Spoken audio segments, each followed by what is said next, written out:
नमस्कार। मैं डॉक्टर मौसी Meena, assistant professor, department of zoology. आज हम फूड प्रिजर्वेशन या खाद्य परिरक्षण टॉपिक के बारे में स्टडी करेंगे और यह topic BSc part first, paper second और यूनिट 5 का है। अब हम यहाँ पर फूड प्रिजर्वेशन या खाद्य परिरक्षण के बारे में देखेंगे। तो फूड प्रिजर्वेशन एक तरह से फूड की ट्रीटिंग और हैंडलिंग की प्रोसेस है, जिसमें कि इससे स्पॉइलेज को प्रिवेंट किया जाता है। इससे फूड इलनेस, जब तक कि ये न्यूट्रिशन वैल्यू को बनाए रखता है और इसका टेक्सचर फ्लेवर भी बना रहता है।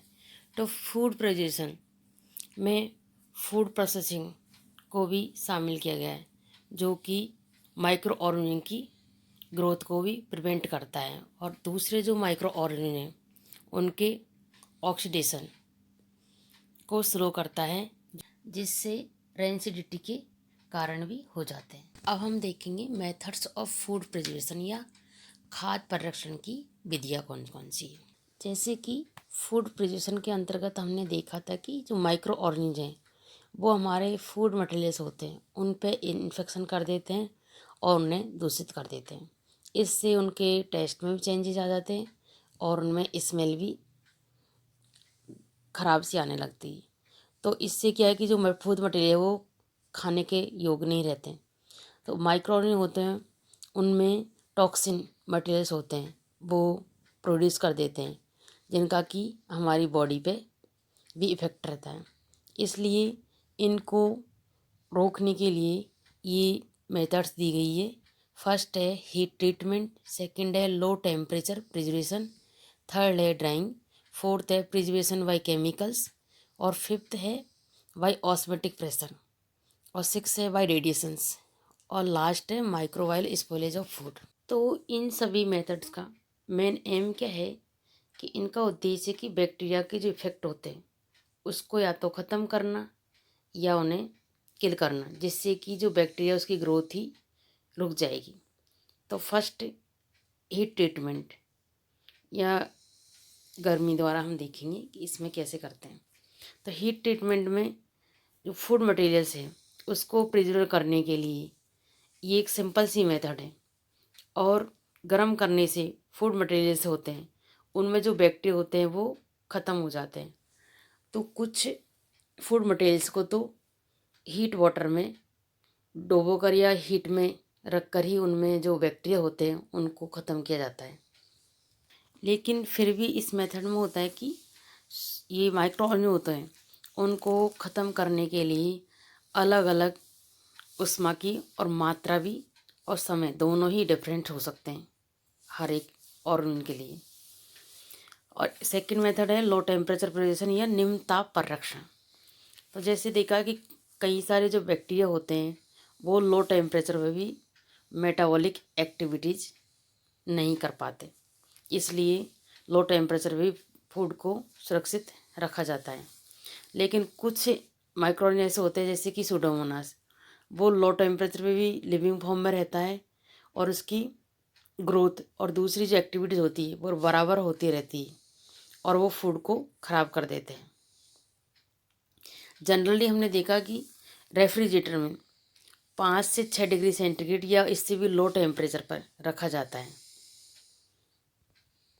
और इंडस्ट्री या औद्योगिक कार्यों के लिए लो टेम्परेचर या रेफ्रिजरेटर काम में लेते हैं, जिनमें कि -18 डिग्री सेंटीग्रेड या -20 डिग्री टेम्परेचर पर भी वो बना रहता है। इसमें कोल्ड स्टोरेज की मेथड से फ्रूट्स, वेजिटेबल्स, मीट और मिल्क, ये सभी जो मटेरियल्स होते हैं वो प्रिजर्व रहते हैं। थर्ड मेथड है ड्राइंग या शुष्कन या सुखाना। जैसे फूड मटेरियल्स को जो सुखाकर प्रिजर्व करने की जो मेथड है ये बहुत ही ओल्ड मेथड है, इसे कई वर्षों से ही काम में ली जाती हैं। और इन मटेरियल में से क्या होता है जो मोस्ट होती है उसको या तो नमक या चीनी डालकर भी सुखाया जाता है और उससे ही फूड प्रिजर्व सेफ बना रहता है। ड्राइंग या शुष्कन या सुखाना। जैसे फूड मटेरियल्स को जो सुखाकर प्रिजर्व करने की जो मेथड है, ये बहुत ही ओल्ड मेथड है। इसे कई वर्षों से ही काम में ली जाती है। और इन मटेरियल में से क्या होता है, जो मोस्ट होती है उसको या तो नमक या चीनी डालकर भी सुखाया जाता है और उससे ही फूड प्रिजर्व सेफ बना रहता है। जैसे जो सन की जो लाइट है उससे भी डेसिकेशन या आर्टिफिशियल मेथड होता है, उससे भी भोजन को से मोस्ट को हटाकर ये माइक्रो ऑर्गेनिज्म की जो ग्रोथ है उसके लिए प्रतिकूल परिस्थितियाँ होती है। इस कारण भी फूड मटेरियल्स प्रिजर्व रहते हैं। केमिकल्स, रासायनिक पदार्थों द्वारा परिरक्षण। तो केमिकल्स जो मटेरियल्स होते हैं उनको फूड मटेरियल्स में डालकर भी उनको ख़राब होने से बचाया जाता है। और ये मटेरियल्स क्या होते हैं, बैक्टीरिया की ग्रोथ और इनके जो मेटाबॉलिक एक्टिविटी है उनको रोकते हैं। इसलिए जो केमिकल मटेरियल्स होते हैं वो कम या ज़्यादा कंसंट्रेशन पर एक्टिव होते हैं। एक अच्छे केमिकल प्रिजर्वेटिव में कुछ करैक्टर्स होने चाहिए, जैसे कि एक तो वो होस्ट पर हार्मफुल इफेक्ट नहीं हो और फूड मटेरियल्स है उसकी गुणवत्ता को भी कम नहीं करता हो, और जो दूसरे माइक्रो ऑर्गेनिज्म उनको भी इफ़ेक्ट नहीं करें, और एक वो थोड़ा सस्ता भी हो या चीप हो। कुछ केमिकल्स जो कि प्रिजर्वेशन के काम में आते हैं, जैसे कि benzoic acid, methyl paraben, sodium nitrate और एसिटिक एसिड, ऐसे कई सारे केमिकल्स होते हैं जो प्रिजर्वेटिव के काम आते हैं। इसके अलावा जो फिफ्थ है बाई ऑस्मेटिक प्रेशर या पराशण दाब द्वारा। तो इसमें क्या होता है कि जो माइक्रो ऑर्गेनिज्म है उनके लिए ये कल्चर मीडियम में एक तो लिक्विड पदार्थ होते हैं, और यदि फूड मटेरियल्स सॉलिड होता है या सेमी सॉलिड होते हैं तो इनमें माइक्रो ऑर्गेनिज्म कल्चर आसानी से नहीं होता। तो ज़्यादा जो विस्कस फूड मटेरियल्स होते हैं वो प्रिजर्व बने रहते हैं, जैसे कि डोमेस्टिक अचार, मुरब्बे जो ऑयल या नमक उनके साथ मिलाकर बनाए जाते हैं, तो वो कई सालों तक भी प्रिजर्वेटिव बने रहते हैं। इस मेथड से भी प्रिजर्वेशन के लिए फूड मटेरियल्स को बाहर के जो मीडियम होता है उनके ऑस्मेटिक प्रेशर ज़्यादा बनाए रखा जाता है। इससे भी फूड मटेरियल्स सेफ रहते हैं। इसके अलावा इसकी 6 मटेरियल है बाई रेडिएशंस या विकिरण द्वारा। जो फूड मटेरियल्स होते हैं उनमें माइक्रो ऑर्गेनिज्म को ख़त्म करने की और प्रिजर्व बनाए रखने के लिए अल्फ़ा, बीटा या गामा रेड्स का उपयोग किया जाता है। और तो ये रेज जो अल्ट्रावायलेट रेडिएशंस होते हैं उनके द्वारा भी यह काम किया जाता है। और लार्ज स्केल पर इस कार्य के लिए फूड प्रिजर्वेशन के लिए रेडिएशन फ्री करने वाले जो लैंप होते हैं उनका उपयोग किया जाता है। लास्ट में फूड प्रिजर्वेशन की लास्ट मेथड है माइक्रोवेव स्पोरेज ऑफ फूड या भोजन की सूक्ष्म जैविक विकृति। तो ये हमने देखा कि जो फूड मटेरियल्स होते हैं उनमें कई प्रकार के माइक्रो ऑर्गेनिज्म वो एक या उससे भी ज़्यादा टाइप के जो फूड मटेरियल्स होते हैं उसको कॉन्टामिनेट कर देते हैं, और उनमें कई तरह की विकृतियाँ स्प्रेड हो जाती हैं। तो जो माइक्रो ऑर्गेनिज्म है वो फूड को कंप्लीटली या थोड़ा कम उसको ख़त्म कर देते हैं। इसकी जो गुणवत्ता है उसको भी कम कर देते हैं। इससे कि फूड की गुणवत्ता में तो कमी होती है, इसके साथ इनके प्रोटीन, फैट और कार्बोहाइड्रेट होते हैं, उनकी विकृति में भी या तो स्मेल या टेस्ट या शेप में भी चेंजेस आ जाते हैं। अब है माइक्रोबायल स्पॉइलेज या सूक्ष्मजीवों द्वारा हानियाँ होती हैं। तो इससे सीरियल्स या अनाज। सेकंड है शुगर और शुगर प्रोडक्ट, शर्करा और शर्करा के जो उत्पाद होते हैं वो भी इससे होते हैं। ऐसे ही फ्रूट्स और वेजिटेबल्स। इसके बाद में है मीट, और फिफ्थ पे है फिश, और लास्ट सिक्स पे है एग और पोल्ट्री। इन सभी में माइक्रोबायल स्पॉइलेज होता है। देखें सीरियल्स या अनाज में किस प्रकार के माइक्रोबायल स्पॉइलेज होता है। तो जैसे कि कई प्रकार के जो अनाज होते हैं या आटा एक तरह से या बेकरी प्रोडक्ट्स होते हैं, उनमें सॉइल या एयर या इंसेक्ट्स या और दूसरे सोर्सेज होते हैं, उनसे ही कॉन्टामिनेशन होता है। इसमें मेन जो माइक्रोऑर्गेनिज्म है वो है सूडोमोनास, माइक्रोकोकस, लैक्टोबैसिलस और बैसिलस। इन सब के द्वारा ही कॉन्टामिनेशन होता है। इसी प्रकार जो गेहूं के आटे में बैसिलस, कोलिफॉर्मस, माइक्रोकोकस और सॉर्सिना, इसके अलावा सीरेटिया, ये सभी बैक्टीरिया पाए जाते हैं। सेकंड है शुगर एंड शुगर प्रोडक्ट्स या शर्करा और शर्करा के जो उत्पाद होते हैं वो कौन कौन से।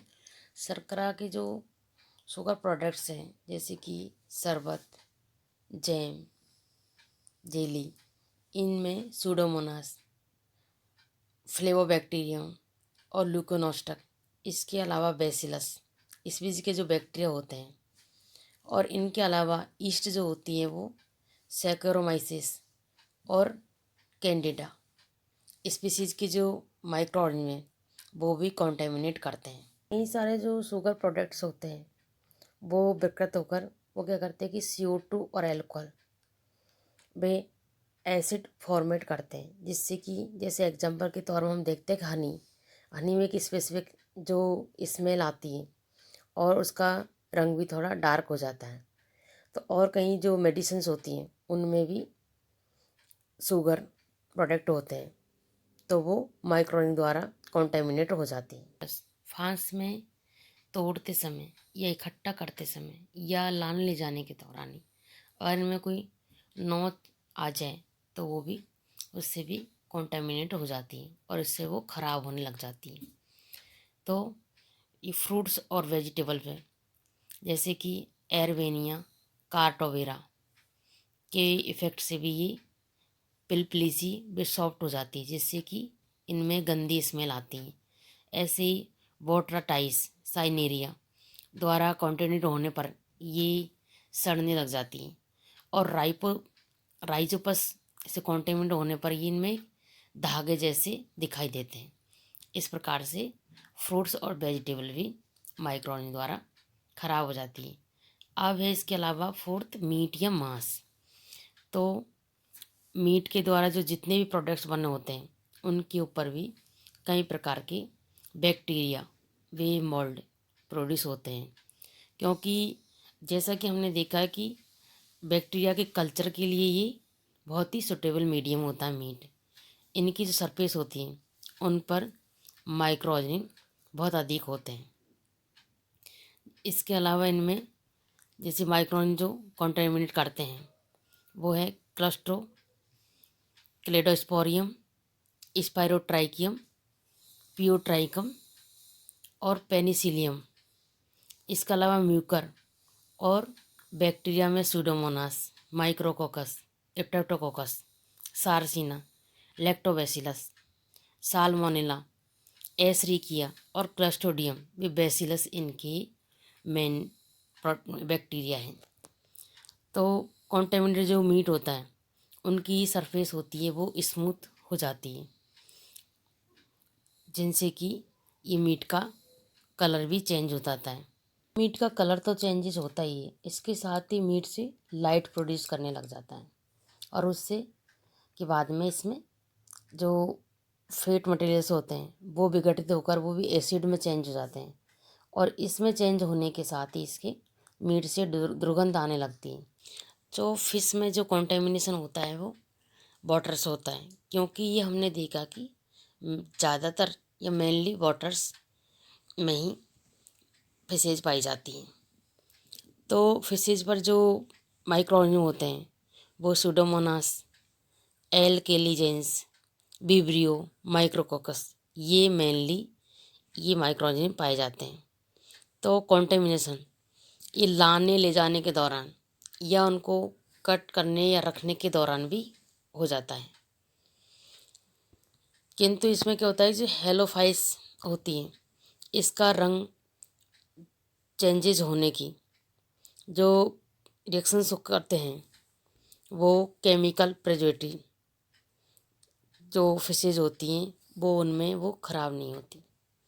अब इसके बाद में लास्ट है एग एंड पोल्ट्री, अंडे और पोल्ट्री। तो एग्स को जो ले किए जाने के बाद में इनमें अंदर से ही